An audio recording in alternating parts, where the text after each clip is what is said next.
I think many of you might have been following the trouble in Wharton, because the Chief Minister of Gujarat, Narendra Modi, who is a member of the BJP, was invited to speak through a video link because he's been denied a visa to come to the United States. But he was supposed to address this business conference by video.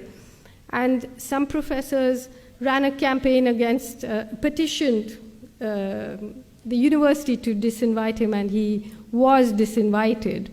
And now there's a campaign for the free speech of Narendra Modi. But I just want to tell you who this man is.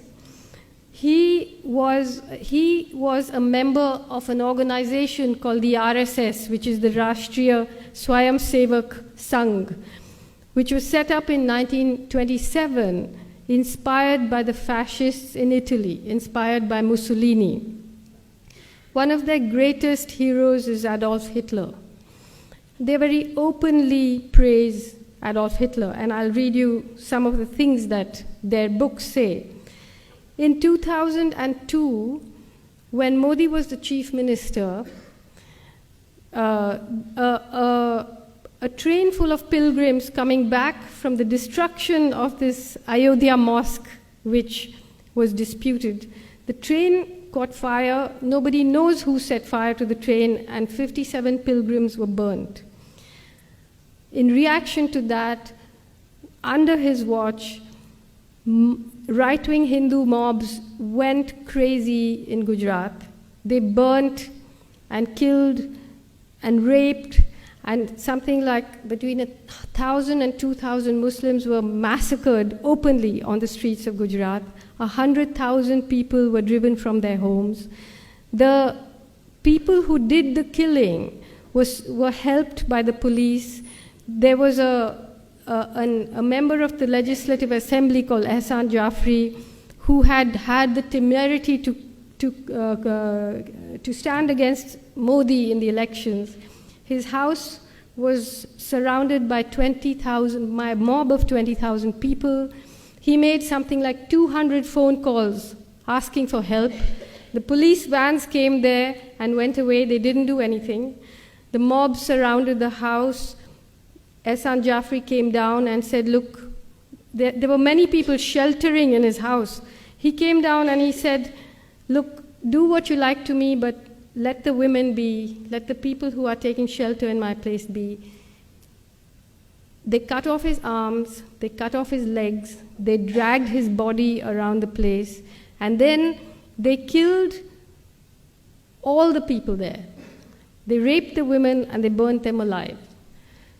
So, and Modi said, well, if there's an action, there'll be a reaction. And this man is now the front runner to be the Prime Minister of India.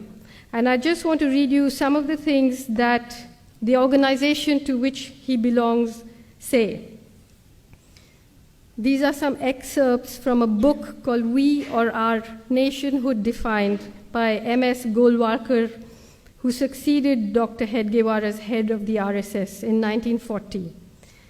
Ever since that evil day when Muslims first landed in Hindustan, right up to the present moment, the Hindu nation has been gallantly fighting on to take on these despoilers. The race spirit has been awakening. In Hindustan, the land of Hindus, lives and should live the Hindu nation.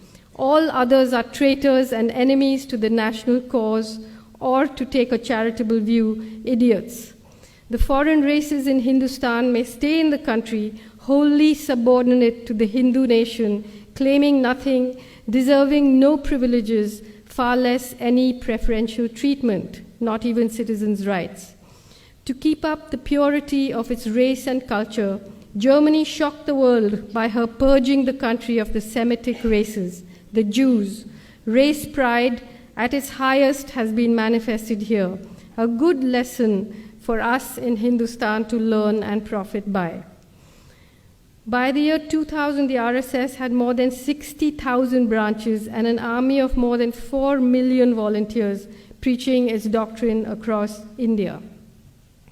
Now, at the time when the pogrom against the Muslims happened in 2002, there was an outcry and people were shocked. But since then, Modi has won the elections 4 times.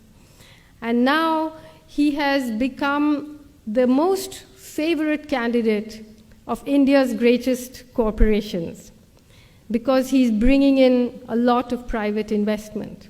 So if you bring in the money, then a little killing, a little raping, overseeing all of that is not such a bad thing. So you have a situation where this kind of open, I mean, we call them fascists because they call themselves fascists, meaning they, in their books, admire the fascists.